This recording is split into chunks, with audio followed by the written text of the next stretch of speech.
ang ihip ng hangin. Galit na galit ang mga Pilipino sa mga diskaya. At sabi nga nila, nagkamali si Julius Babaw at sino pa ba?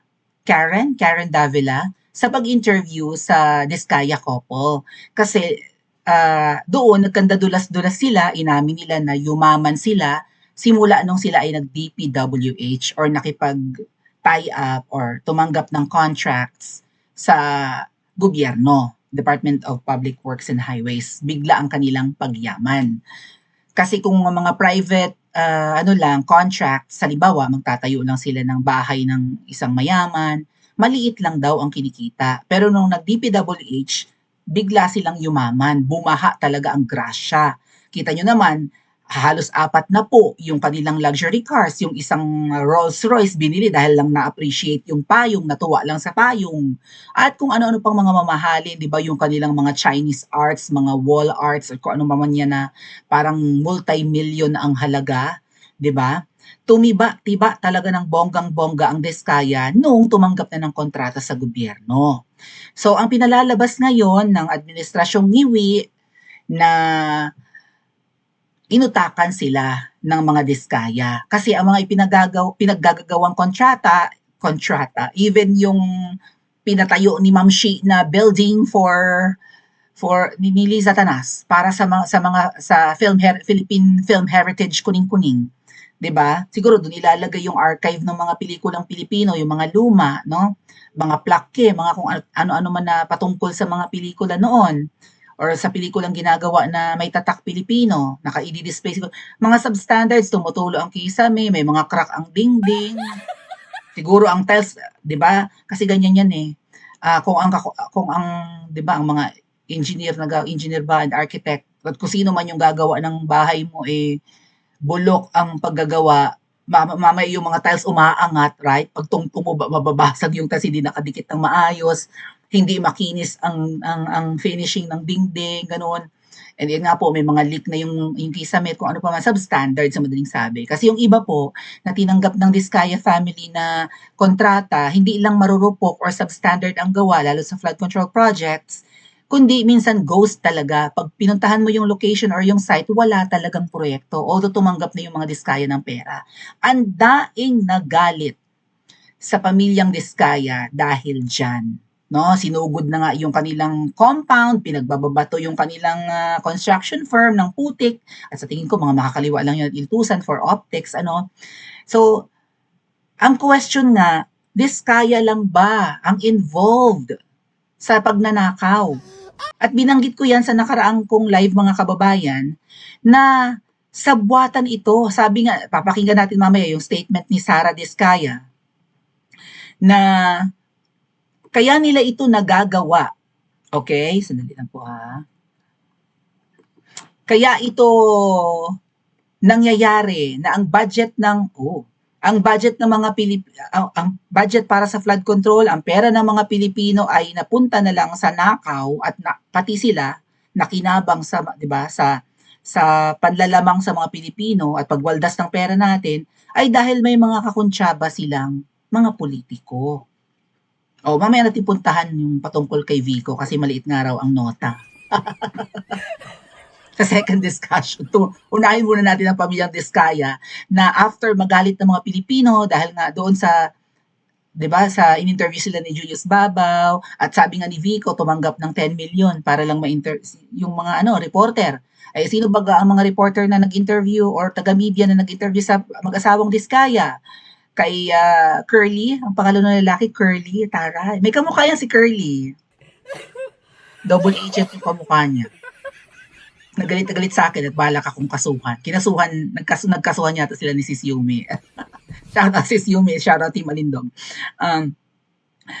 Si Curly Diskaya yung lalaki at saka si Sara Diskaya yung babae, pinagbintangan na nagbayad ng 10 million, ma-interview lang. Siguro gustong maging vlogger. Ay baka yung mga anak nga nila, mga vloggers na rin, mga nipo babies nga, di ba?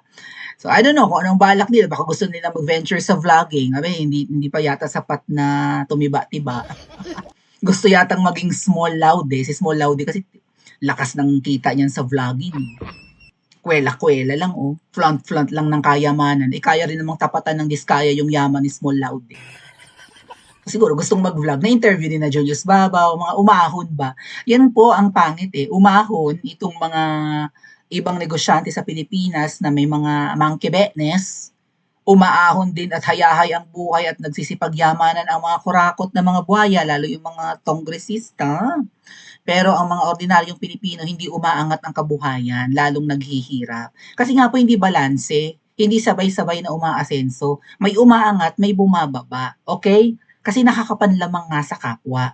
Yung mga nagnanakaw ng pera natin, imbis mapunta sa hospitalization natin para hindi tayo masairan ng ipon, so on and so forth. Okay? Para sa free education maybe, para sa pagpapaganda ng kalsada maybe ayuda na like subsidy kung ikaw ay farmer, bigyan ka ng, 'di ba, ng tulong ng gobyerno para mabawasan yung gastusin mo sa pagtatanim, pag-aalaga ng mga hayop, ganyan, o pagsasaka, pangingisda.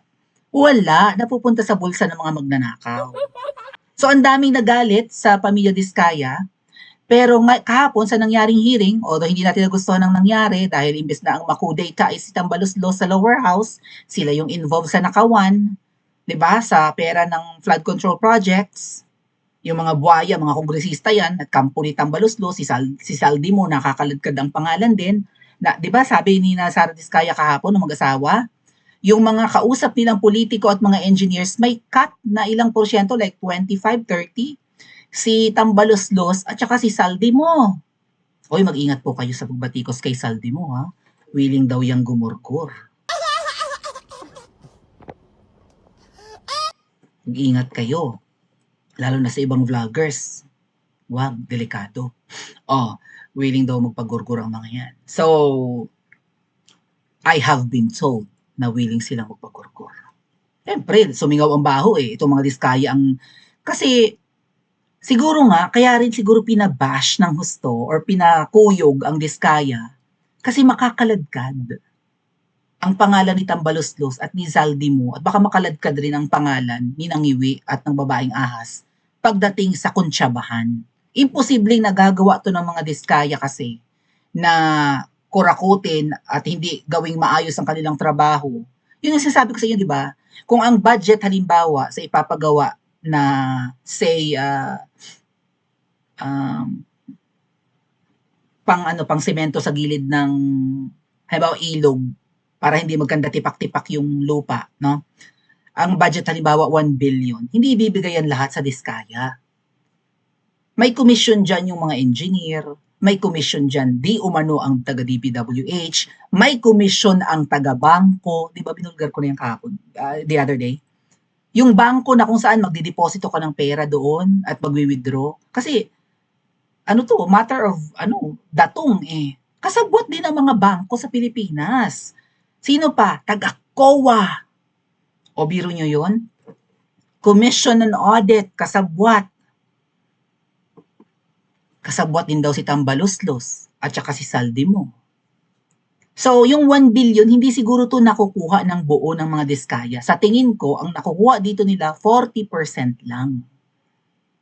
Sabi nga nila, yung kita nila maliit lang. Binabatikos kasi ni Vico, paano kayong yumaman? Mamaya pag-usapan natin.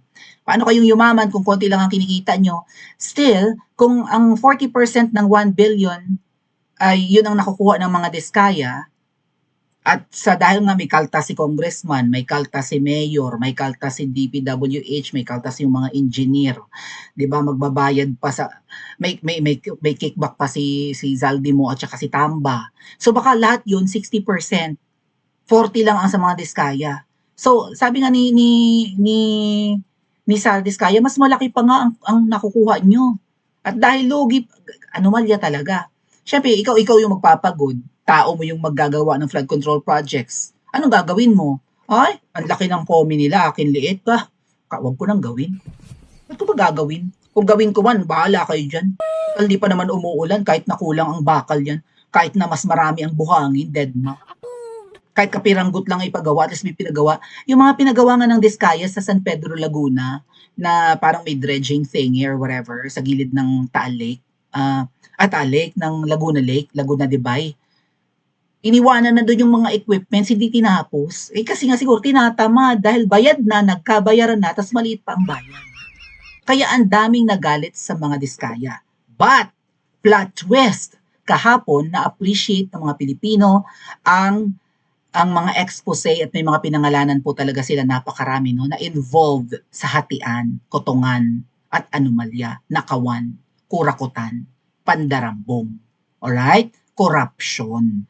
So, pakinggan niyo po ang maangas na pahayag ni Sara Diskaya at magbigay po kayo ng inyong reaction patungkol dito, mga kababayan. Kasi ini-expose talaga niya dito. Ang gusto kasi nilang mangyari mag-asawa, parang sila yung magiging whistleblower. 'Di ba ganun yung ginawa dati ni late Senator Miriam Defensor Santiago? Kinausap niya noon si Napoles, Janet Lim Napoles, na naka-bulletproof pa, na hindi na alam ang sasagot. Lagi niya sasabihin, I invoke my right against self-incrimination. Hindi niya mabanggit yung phrase na yun or yung sentence na yun ng buo. So, self-incrimination na lang, sabi ni Kung ayaw niyang sagutin dahil makakaladkad siya or mapapahamak siya, ang sasabihin niya ay self-incriminating. Parang ganun, di ba? Naalala niyo si Napoles noon? Naging whistleblower. Ganito rin ang sitwasyon ni Sara Diskaya. Yung PDAF noon, ito yan ngayon. Yung mga development program kuning-kuning at kasama yung flood control kineme. Binabago lang ng binabago ang pangalan ng pork barrel. Naging PDAF, and then ito ngayon yan, sa mga flood control. So pinapalitan lang yung pangalan, development program kuning-kuning or funding, whatever, kinukurakot pa rin. So itong sitwasyon ni Sara Diskaya at ng asawa niya, si Curly, wala itong masyadong pinagkaiba sa sitwasyon ni Napoles. Pwede silang maging whistleblower, ikanta nila ang most guilty. At kinanta nga kahapon. That's why siguro na-appreciate ng mga Pilipino. At dito rin po sa maangas na pahayag ni Sara Diskaya, mukhang matalino si Madam, no? Kaya sabi ko, naghihinala ako, optics ito, yung pinapakuyog si Sara Diskaya, yung pinabato yung bahay nila o yung construction firm nila. Yung pinabato ng putik. Ano yun? Optics? Drama? Let's listen. Tutuusin, hindi lang naman kaming mga kontraktor ang nakikinabang dito. Marami din sa inyo, mga politiko, ang nagpapataba ng bulsa sa pangungurakot. Ang totoo, may hati-hati yan mula sa pinakamataas hanggang sa mga nasa gilid lang ng sistema. Huwag nyo kaming gawing panakip-butas kasi kung babalikan ang lahat ng transaksyon, makikita ninyong mas malaki pa ang napupunta sa inyo kaysa sa amin. Lahat tayo alam ang laro, pero pag nahuhuli, kami lang ang tinuturo at pinarurusahan. Kaya huwag ninyong ipakita sa publiko na malinis kayo dahil sa bawat proyekto may kapalit na porsyento para sa inyong mga opisina. Ang sistema mismo ang nagtutulak sa amin na sumunod. Kung hindi kami papayag, wala kaming makukuhang proyekto. Pero sa likod niyan, kayo rin ang pinakaunang nagdidikta kung magkano ang dapat itabi para sa inyo. Kaya kung talagang seryoso kayong mag-imbestiga, wag lang kaming kontraktor ang sisihin. Tingnan ninyo rin ang mga pangalan na nakaupo ngayon sa mga komite, sa mga ahensya, at lalo na sa mismong mga nagpapalakad ng gobyerno. Dahil sa totoo lang, pare-pareho tayong nasa iisang lamesa, iba-iba lang ang laki ng parte na nakukuha. Kawawa po talaga ang mga mamamayang Pilipino kasi ninanakaw lang natin ang kaban ng bayan. Pera ng taong bayan pero tayo ang nakikinabang. Hindi ba tayo nahiya? Ang mga mahihirap mas lalong naghihirap. Kaya tama na ang pangungurakot natin. So hindi niya iniiwas yung sarili niya sa usaping kurakutan. Kasi aminado ang Diskaya na kasama sila sa sistema ng kurakutan. Kasabwat sila. Pero again, lahat yan, binubudol tayong lahat, mga kababayan. Tayong mga ordinaryong tao, binubudol ng mga nasa pwesto, ng mga nasa opisina ng gobyerno. Pinaglululoko tayo, winawaldas at ninanakaw ang pera natin. Tamo galing na kay Sara Diskaya, kaya lalo tayo naghihirap. Magkakasabwat sila, sindikato ito, mafia. Nagmamalinis yung mga senador kahapon, even yung mga kongresistang nandun. 'Di ba? Parang kaya nga siguro napikon si Jinggoy sa biro ni ni Kong Marcoleta. Oh, ligtas ka na. 'Di ba? Kasi siguro guilty. Ba't ka masasaktan kung biro lang? Oh. So, mga kababayan, pinaltan at papalitan po yata ni Panfilo Lacson si Kong Marcoleta sa susunod na mga sa Blue Ribbon Committee chairmanship. So baka sa mga susunod na araw kapag nagkaroon ulit ng hearing para sa flood control projects anomaly, baka hindi na ganun kagaling na katulad ni Kong Marcoleta ang maging hearing ni Panfilo Lacson. Sa sobrang galing ni Kong Marcoleta, pinaltan. Pati si Quezon pinaltan. Baka mamaya yung mga hearing na to hindi katulad ngayon si Quezon pinaltan na ni Soto. Baka mamaya hindi na to i-ere. Right? Parang ang tawag doon, executive session something. I don't know. Baka hindi na i-ere yung mga susunod na Senate hearing. Kasi nagkakasabay-sabay naman yung mga yan. Kung hindi sikat yung Senate hearing, katulad noon nung kay Alice Guo, 'di ba yung spy daw ng China na si Alice Guo? May mga kasabay na hearing yun pero hindi nga bino-broadcast. Kasi nga doon lang nakatutok ang taong bayan sa sikat na issue. At itong issue ng mga diskaya, ito ngayon yung mainit at popular. So, sino ang dapat parusahan dito? Diskaya lang ba? Kung sila ay magiging whistleblower, at yun nga po yung ginagawa nila, dapat bigyan sila ng protection. Sabi nga kahapon sa hearing, gamitin nyo na yung mga sasakyan nyo na may bulletproof. I think si Senator Bato ang nagsabi nun. Dahil pagkatapos ng expose nyong ito, delikado na ang buhay nyo. So, na-appreciate ng mga Pilipino ang Diskaya couple. Kasi ito na yung pagkakataon sana natin. Pinangalanan na nila si Tamba at saka si Saldimo. Pati yung mga taga Pasig at kakilala ni Vico, nakaladkad na rin. Ang dami nilang pinangalanan. So, dapat i-request ng taong bayan ang protection ng mag-asawa. Okay, nagalit tayo. Pero again mga kababayan, frontliner lang yan. Sa labanan, sa gyera, sila yung sundalo sa unahan. Pag nagkabarilan at binato ng putik, sila ang unang tatamaan. May mga taong nasa likod nila. Okay? May mga kumukumpas, may mga kasabwat, may mga nag-uutos. Magnakaw ka, bigyan mo ako ng komisyon, ganyan-ganyan. So, sino ang mga nasa likod ng Diskaya? Ayun, pinangalanan na. Pero unfortunately, mukhang nakaligtas na naman sila.